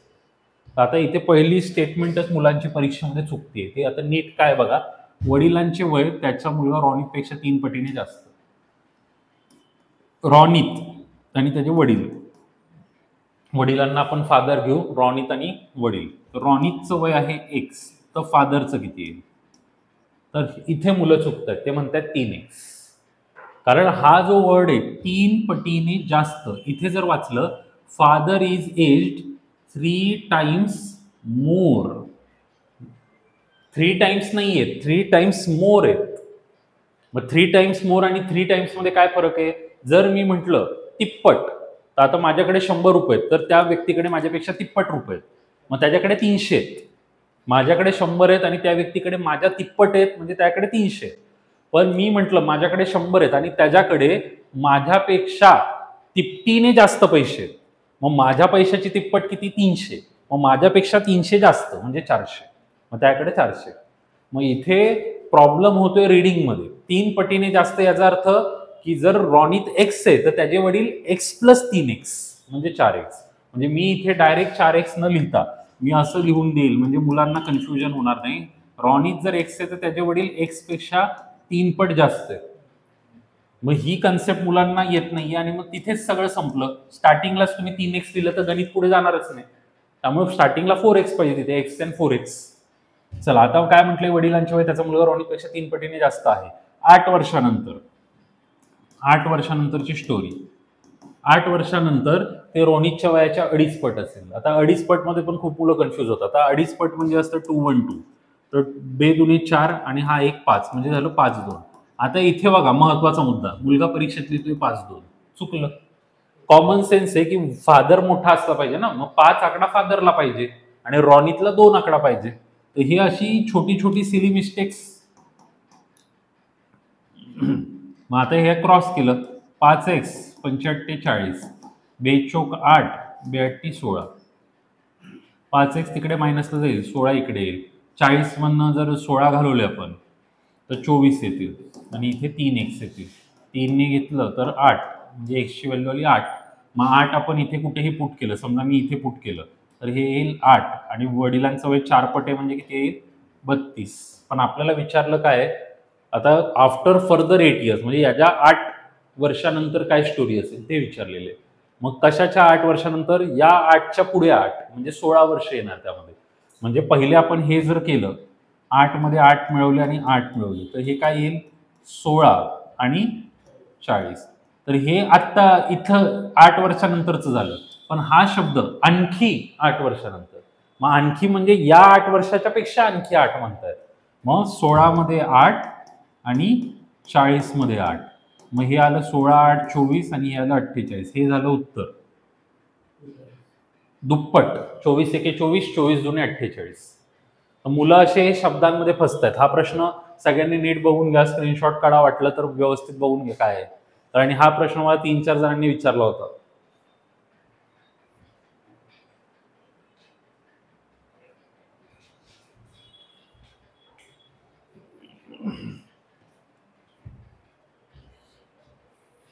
चला आता पुढे. आता हा तर इझी आहे क्वेश्चन. आता हा प्रश्न ना आपण रीडिंगवरती सॉल्व्ह करायचा असतो. याच्यामध्ये रीडिंग खूप इम्पॉर्टंट आहे. एका व्यक्तीला त्याचे वय वर्षामध्ये सांगण्यास सांगितले. त्याचे उत्तर होते, माझ्या वयाची 3 वर्षे घ्या, त्याला 3 ने गुणा आणि नंतर माझ्या 3 वर्षापूर्वीच्या वयाच्या 3 पट वजा करा, म्हणजे तुम्हाला कळेल की माझे वय किती आहे, त्या व्यक्तीचे वय काय. तर एकतर पर्यायाने हे करू शकतो किंवा एक्स म्हणून करायचे, तर 2 तुमच्याकडे ऑप्शन आहेत. इथे मेन तेच आहे की वाचत असताना तुम्ही कसं वाचताय त्याच्यावर खूप आता इंग्लिशमध्ये पण दिलेलं आहे, take my age 3 year hence. तर आता हे जे मराठीमध्ये ट्रान्सलेशन आहे, माझ्या वयाची 3 वर्षे घ्या. मुलगा इथेच घाबरला, म्हणजे काय माझ्या वयाची 3 वर्ष घ्या म्हणजे काय. तर इथे इंग्लिशमध्ये जर वाचलं, take my age 3 years hence, म्हणजे 3 वर्षानंतरचं वय घ्या. जर आज एक्स असेल तर हेन्स म्हणजे नंतरचं, एक्स प्लस 3 घ्या. मग आपण ते लाईन नुसार बघू काय येतंय. तर मी माझं वय एक्स पकडलं, तर माझ्या वर्षाचं 3 वर्षानंतरचं घेतलं, एक्स प्लस 3 मल्टिप्लाइड बाय 3, त्याला 3 ने गुणा, and then subtract 3 times, then subtract 3 times my age 3 years ago, then you will know how old I am. हे अशी स्टोरी सांगितली त्यांनी की माझं take my age 3 years hence multiplied by 3 and then subtract 3 times my age 3 years ago. तर आता हे करून बघू आपण काय. आता हे आलं 3x, इथे आलं 3 त्रिक 9. आता इथे महत्वाचं आहे वजा 3x आणि वजा वजा अधिक, झालं उत्तर 3x 3x कट 18. आता इथे शॉर्टकट काय होतं, 3 आकडा दिसतोय, 3च्या पाड्यात 18 येतात. म्हणजे ऑप्शन मला जर चूज करायचे असते तर मी स्टार्टिंग कशापासून केली असती, 18 ने. डायरेक्ट जर माझ्या डोक्यात नाही बसत तरी मी 18 ने ट्राय मारला असतं. मग आता 18 ने ट्राय कसा करायचा, 3 वर्ष वय घ्या म्हटलेत, मग 18 मध्ये 3 मिळवले किती झाले, 21. 21 ची तिप्पट करा म्हणतात, काय केलं 63, आणि म्हणतात 3 वर्ष मागे जा. 18तनं 3 मागे गेले 15, आणि 15ची पण काय करायला सांगितले तिप्पट, 15 त्रिक 45, आणि ती यातनं वजा केला, 13तनं 5 गेले 8, 5तनं 4 गेले 1, 18. पण ह्यामध्ये मेन तेच आहे की आपल्याला कळलं पाहिजे करायचं काय आहे. आता इथे आपण हे एक्सच्या फॉर्म मध्ये लिहिलं आणि त्या एक्स मध्ये काय जस्ट आपला ऑप्शन पुट केला.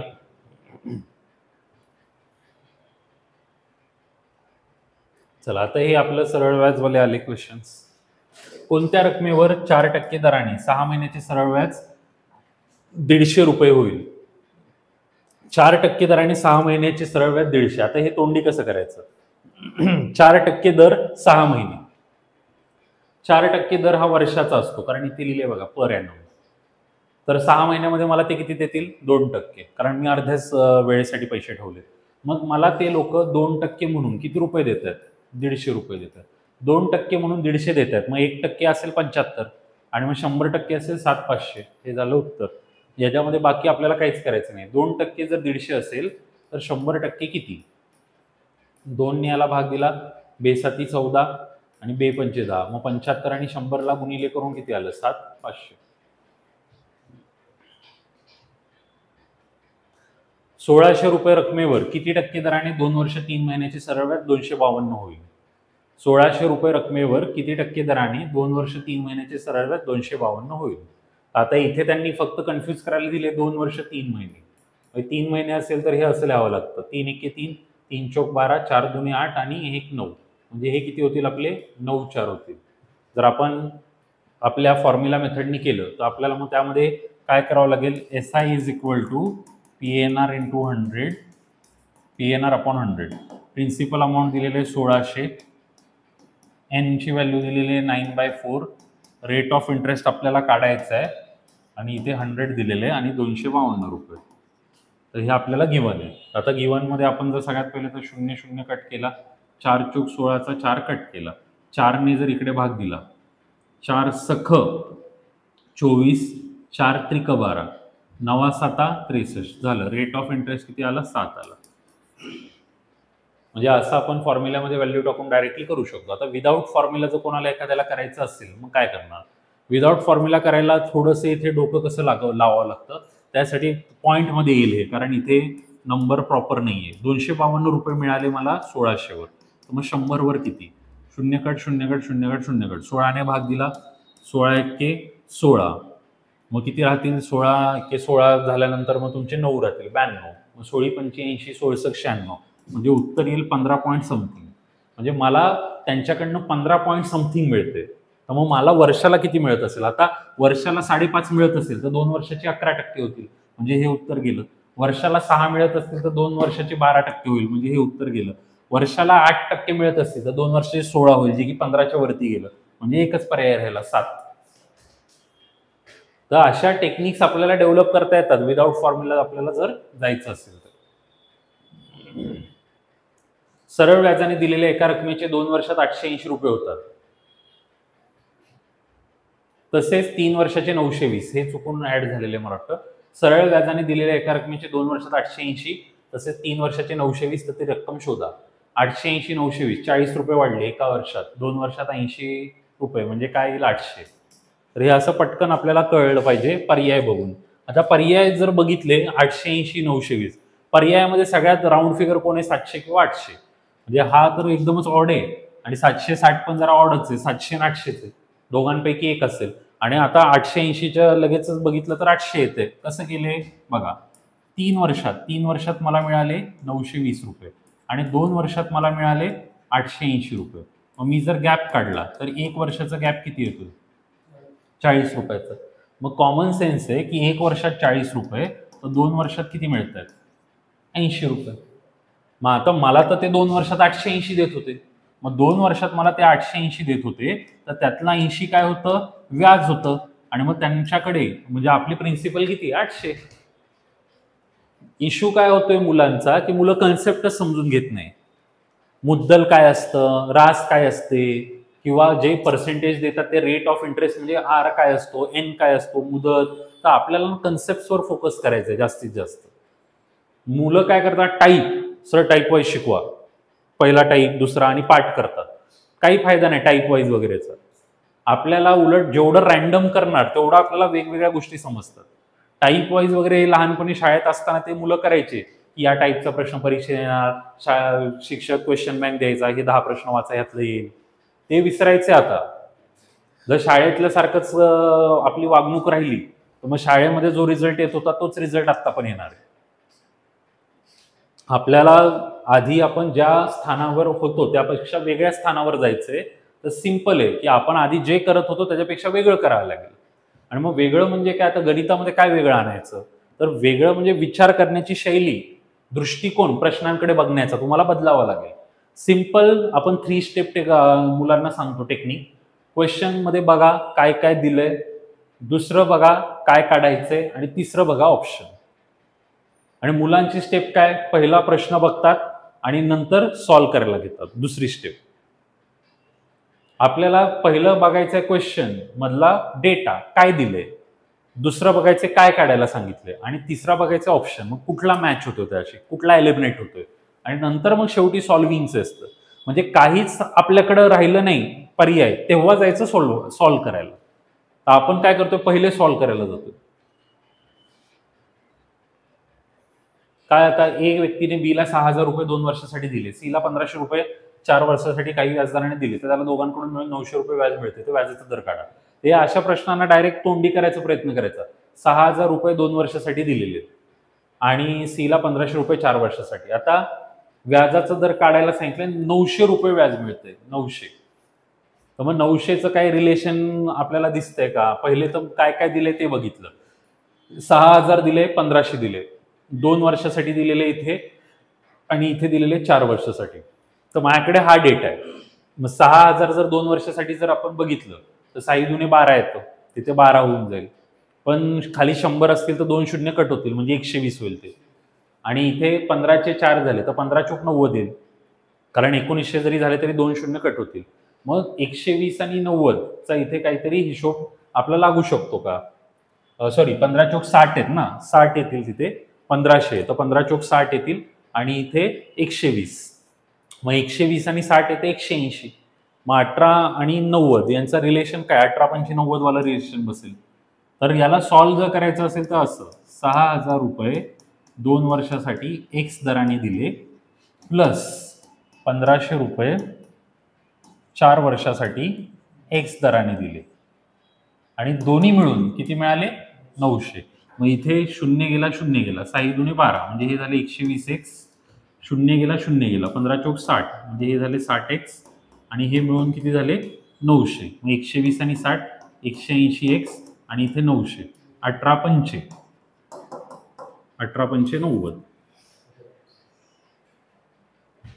आणि मग त्याचप्रमाणे प्रॅक्टिस पण तुम्हाला करावी लागेल. आता 2-3 दिवसासाठी आपण तुम्हाला जास्त काही सांगू शकत नाहीये, जेवढं सांगता येईल तेवढं सुरुवातीपासून आपण सांगत आलेलो. आता आपण फक्त रिव्हिजन घेतोय, त्यामुळे आधीचे लेक्चर केले असतील तर तुम्हाला हे पटापट कळणार आहे. आधी केलं नसेल, फर्स्ट टाइम बघताय हे लेक्चर, तर मग तुम्हाला यामध्ये खूप अडचण येणार आहे.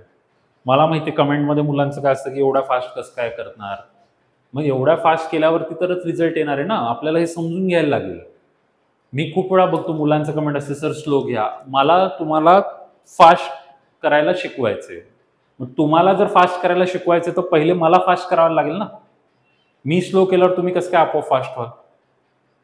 तर मुलांचा रिस्पॉन्स मी जो बघतोय, मुलगा येतोय एकदम की नाही एकदम स्लो, तर तुम्ही स्लो शिकणार तर स्लोच होणार. आणि आपल्याकडे युट्यूबवाल्यांनी ते म्हणून तर दिले ना फीचर, तुम्ही 0.5x करा एकदम स्लो. त्यांनी बघा 4 वर्षासाठी 5% दराने घेतलेले 6,400 रुपये कर्ज किती रुपये वार्षिक हप्त्याने चुकवता येईल. मी 4 वर्षासाठी 5% दराने 6,450 रुपये कर्ज घेतले, तर मी किती वार्षिक हप्त्याने चुकवू. आता वार्षिक हप्ता मग किती आहे 4 वर्षासाठी, म्हणजे आपल्याला 4 हप्ते द्यावे लागतील. आपल्याकडे अमाऊंट किती आहे 6,450. 5% दराने मी घेतले 4 वर्षासाठी, म्हणजे एका वर्षाचे 5%, 4 वर्षाचे 20%.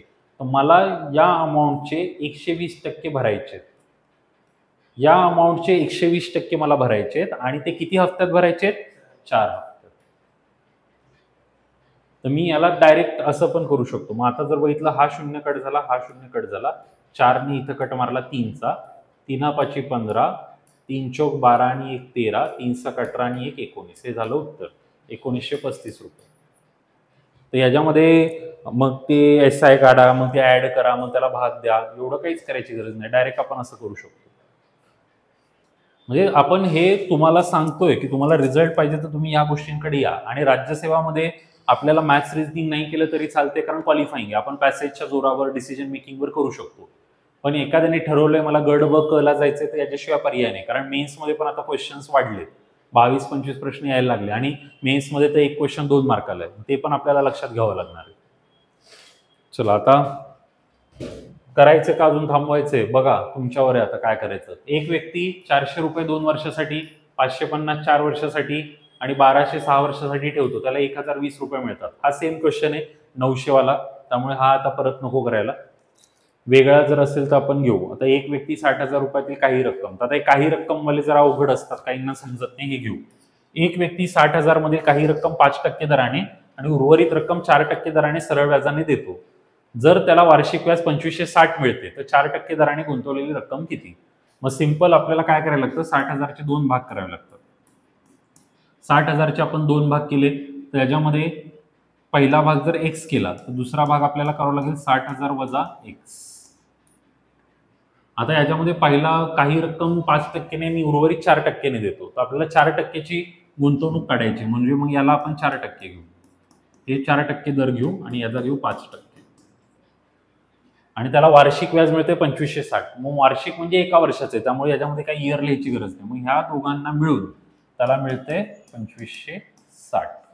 आता आपल्याला हे सॉल्व्ह करायचं. आता हे सॉल्व्ह करत असताना 100 कट करायचं, तर 100 कट करून अवघड बनवण्यापेक्षा डायरेक्ट 100ला कॉमन घ्या. 100ला कॉमन घेऊन त्या साईडला पाठवा, म्हणजे 2 शून्य वाढतील. मग आपलं काय येईल 4x अधिक 5 आणि 60चा गुणक, 5 30 आणि हे पुढचे 4 शून्य, 1 2 3 4 आणि इथे येईल 5x. इथे आलं 25 60 आणि 2 शून्य. मग आता 4तनं 5 गेल्यावरती तुमचं तर वजा x राहील आणि हा 3 लाख वाला अमाऊंट जर 2,56,000 मध्ये गेला तर 44,000 येईल वजामध्ये. म्हणजे x ची व्हॅल्यू आपली काय होऊन जाईल 44,000. हे डायरेक्टली आपण असं करू शकतो. कॅल्क्युलेशन तुम्ही किती स्मार्टली करता हे महत्वाचं आहे. मुलगा बघितला 4 एके 4 आणि 25 ने भाग लावतो, 5 एके 5 20 ने भाग लावतो, झालं कॉम्प्लिकेटेड. मग 20 आणि 25 दोन वेगवेगळे अंक, मग परत छेद समान करा.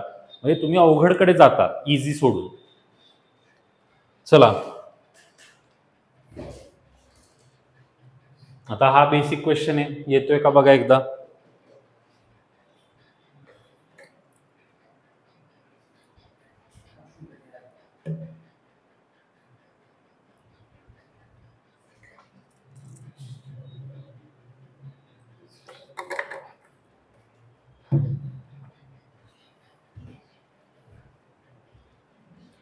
एक रक्कम विशिष्ट व्याजदराने 20 वर्षात 3 पट होते, तर हीच रक्कम दुप्पट व्हायला किती कालावधी लागेल. 20 वर्षात 3 पट होते, तर दुप्पट व्हायला किती कालावधी लागेल. आता 20 वर्षात 3 पट, 100 रुपये झाले 300 20 वर्षात. एकदम सिंपल. म्हणजे 100 मध्ये किती वाढले, 200 रुपये वाढले. मग आता दुप्पट करायचे, म्हणजे 100चे आपल्याला करायचे 200. मग आपल्याला किती वाढवायचे, 100 वाढवायचे. आता इथे बघूनच कळतं 20 वर्षात 200 वाढले, तर 100 वाढायला किती लागतील, 10 वर्ष. 20 वर्षामध्ये 200 रुपये वाढले, तर 100 वाढायला किती वर्ष लागतील. 0 0 कट आणि ह्यांनी कट केले, म्हणजे इथे काय येईल, 10 इयर्स, 10 वर्ष लागतील.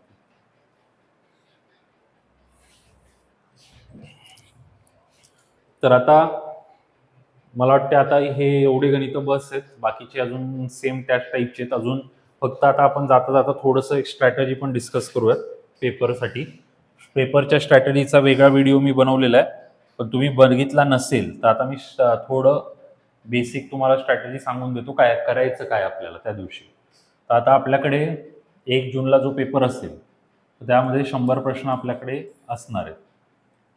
जसं मी स्टार्टिंगला म्हटलं की 100 प्रश्नामध्ये नॉर्मली इझी, मॉडरेट आणि डिफिकल्ट असे 3 कॅटेगरीमध्ये क्वेश्चन असतील. Easy questions most of the 40 questions, moderate 40 आणि डिफिकल्ट 20. तर हा पॅटर्न मोस्ट ऑफ द दरवेळेस फॉलो होतो. थोडंसं 4-5 क्वेश्चन वरती खाली होतात, पण हे क्वेश्चन लक्षात ठेवायचे, हे डिफिकल्ट आहे. डिफिकल्ट मीन्स काय की हे खूप लोकांना सॉल्व्ह होणार नाहीये, किंवा असे की ज्यांना सॉल्व्ह करण्याच्या नादात आपण निगेटिव्ह मार्किंग जाईल. त्यामुळे आपला फोकस काय पाहिजे की इझीमध्ये मला काही करून 30 ते 35च्या रेंजमध्ये जायचं. कारण इझीमध्येच तुमचे 20-25 झाले तर तिथेच तुम्ही बाहेर आहे. इझीमध्ये 35 पर्यंत पोहोचायचं आपल्याला ट्राय करायचं, 30-35. आणि मग मॉडरेटमध्ये आपण 25-30च्या रेंजला जर गेलो तर हे जर असं जुळून आलं 30-30 तर 60 होतात आपले, किंवा एखाद्याचे 35-30 आले तर 65 होतात. म्हणजे तिथे तुम्ही 80चा अटेम्प्ट केला, 80-85च्या वरती अटेम्प्ट करायला मी रेकमेंड नाही करत.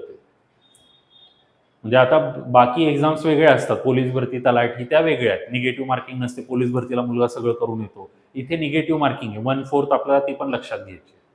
तर मी सांगेल की 75+ काही करून अटेम्प्ट करा, जास्तीत जास्त 85 पर्यंत केला तरी चालेल.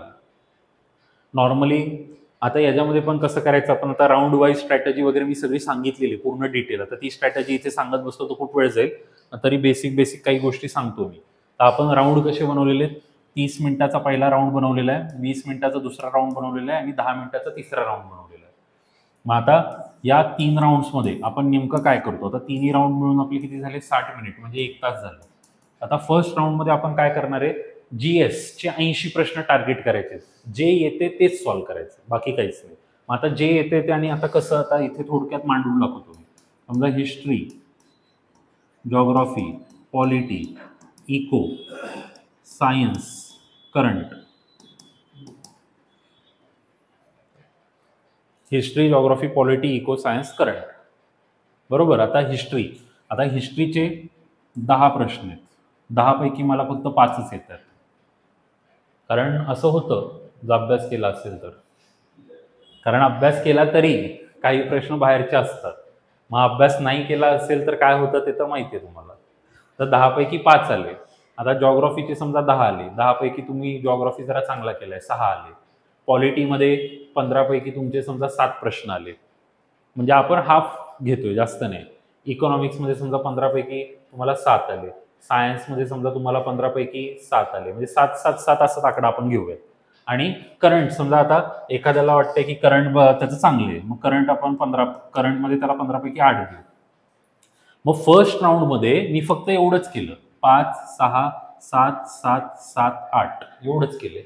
मग आता ह्याला जर मी काउंट केलं तर हे जर आपण काउंटिंग करतोय 5 आणि 6 11 11 किंवा आपण असं करू 7 7 7 7 त्रिक 21 7 चौक 28 29 आणि 6 35 5 40 म्हणजे जवळपास 40च्या रेंजला तुम्ही पोहोचता पहिल्या 30 मिनिटात. म्हणजे पहिल्या 30 मिनिटात तुमचे हे 40 पर्यंत गेले पाहिजेत. अभ्यास केलाय तर डेफिनेटली जाणार. उलट अभ्यास केलेल्या मुलाचं 40च्या ऐवजी 45 जाईल. तर हे पहिल्या राऊंडमध्ये करून घ्यायचं अर्ध्या तासात. घड्याळ सारखं बघत बसायची गरज नाही. पहिले आपण स्टार्ट केलं, एकदा मध्ये 20-25 प्रश्न झाले की बघायचं, म्हणजे थोडासा अंदाज येतो की चाललोय का बरोबर. आणि कसं करायचं ते तर तुम्हाला माझी स्ट्रॅटेजी माहिती आहे की आपण प्रश्न वाचत नाही, आपण प्रश्न बघतो. प्रश्न बघितला, काय लिहिलंय चले जाओ, नाही येते कशाला थांबायचं, येते का नाही ना. आपल्याला फक्त मेन कोर वाचायचं आहे, त्यातला कोर.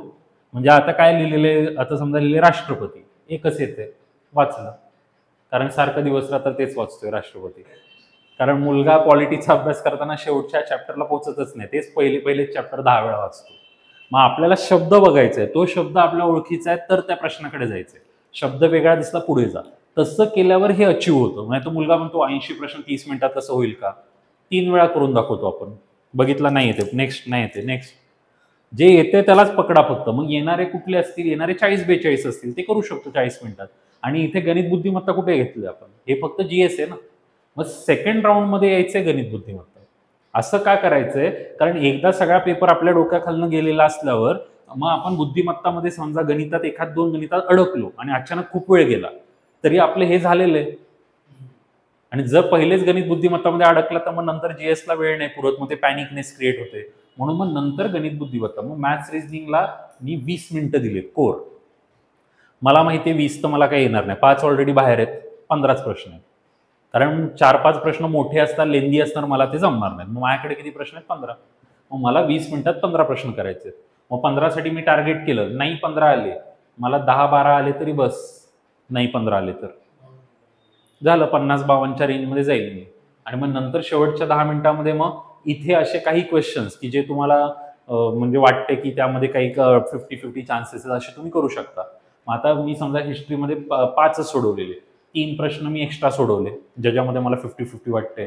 जिओमध्ये समजा मी 3 अजून सोडवले, पॉलिटीमध्ये तर मी 7च सोडवलेले, 4 अजून सोडवले, इकोमध्ये मी समजा अजून 5 प्रश्न एक्स्ट्रा सोडवले, सायन्समध्ये 3 सोडवले, करंटमध्ये 4 सोडवले. म्हणजे असं करून 6 4 10 15 15 4 19 आणि 22 23 म्हणजे शेवटी मी 20-22 प्रश्न रिस्कचे नंतर घेऊ शकतो. पहिले मी माझं काय केलं, जे कोर आहे जे येते ते करून घेतलं. जे कोर आहे येते ते करून आपण 50-55च्या रेंजला पोहोचू शकतो. आणि मग रिस्क घेऊन मग नंतर आपण तो 60चा टप्पा ओलांडू शकतो. आणि आता कंबाईनची कट ऑफ 62 किंवा 60 एवढी लागली, याचा अर्थ कची पण तेवढी लागेल असं काही नाहीये. मागच्या वर्षी कची कट ऑफ 18 माहिती आहे ना, 100 पैकी 18 होती. मग यावर्षी 20 लागेल असं नाहीये. पण मग कंबाईनची कट ऑफ ब ची 62 लागली म्हणजे ह्याची 65 लागेल असं पण नाहीये. त्यामुळे पेपर जोपर्यंत मुलांच्या हातात येत नाही तोपर्यंत कट ऑफच्या बाबतीत काही सांगता येत नसतं. नंबर ऑफ पोस्ट किती आहेत, खूप सारे त्यामध्ये क्रायटेरिया असतात. त्यामुळे प्री एक्झिस्टिंग गोष्टी घेऊन त्या हिशोबाने जायचं नाही. आता एखादा मुलगा काय, सर मी 40 अटेम्प्ट केले, का रे, मागच्या वर्षी सांगितलेलं 18 अटेम्प्ट, 18लाच कट ऑफ आहे, मग बस 40 मध्ये होईल. म्हणजे आधीच्या गोष्टी ऐकून गेल्यावरती तो तसा करतोय. एखादा काय, सर मी ते परवा टेलिग्रामवर बघितलं 62 कट ऑफ, म्हणजे ते म्हटले 90 तर करायलाच लागतील. मग त्याच्यामध्ये काय 90 करायचं. मग ह्या सगळ्या गोष्टी आपल्याला बघायला लागतील. मग इथून 40, इथून 10-12, इथे 40च्या ऐवजी तुम्ही थोडंसं जरा एफर्ट लावून 45ला जाऊ शकता. इथे 10 मिळवले 55 किंवा 12 मिळवले 57, आणि या 20 प्रश्नामधनं 10 जर आले तर 67-68. पण मग थोडीफार निगेटिव्ह मार्किंग पण त्यातनं जाईल, मग ती रेंज 60च्या पर्यंत येईल. आणि मग ही अशा पद्धतीने तुम्हाला स्ट्रॅटेजी करायची. डिटेल स्ट्रॅटेजीचा एक व्हिडिओ आहे ऑलरेडी, मी या लेक्चरच्या खाली तो पिन करतो, तो तुम्ही बघून घ्या. इथे मी शॉर्टमध्ये स्ट्रॅटेजी सांगितली. मला वाटतं मग आजचं सेशन इथे संपवूयात आपण. अजून पण काही प्रश्न याच्यामध्ये आहेत आणि आपले झालेले लेक्चर्स पण आहेत, तर तुम्ही काय करू शकता, फास्ट फॉरवर्डमध्ये ते लेक्चर्स बघू शकता. आता हे सेशन झाल्यानंतर जीएसचं पण सेशन मॅडम घेणार आहे, तर ते पण तुम्ही मॅरेथॉन सेशन बघा. त्यामध्ये पण खूप सारे क्वेश्चन आपल्याला त्या ठिकाणी डिस्कस करायचे. चला मग सगळ्यांना एक्झामसाठी बेस्ट ऑफ लक. सगळ्या गोष्टी व्यवस्थित करा. आता लास्टच्या क्षणी जास्त वाचण्यामध्ये वेळ न वाया घालवता जेवढं केले त्यावर विश्वास ठेवा आणि फक्त त्या एका तासाला प्रॉपर मॅनेज करा. कारण नॉलेजच्याच बरोबर मॅनेजमेंट खूप इम्पॉर्टंट आहे. नॉलेज जरी थोडं कमी पडलं पण मॅनेजमेंट प्रॉपर असेल तर तुम्ही पुढे जाल, हे लक्षात घ्या. चला, आजसाठी एवढंच. धन्यवाद.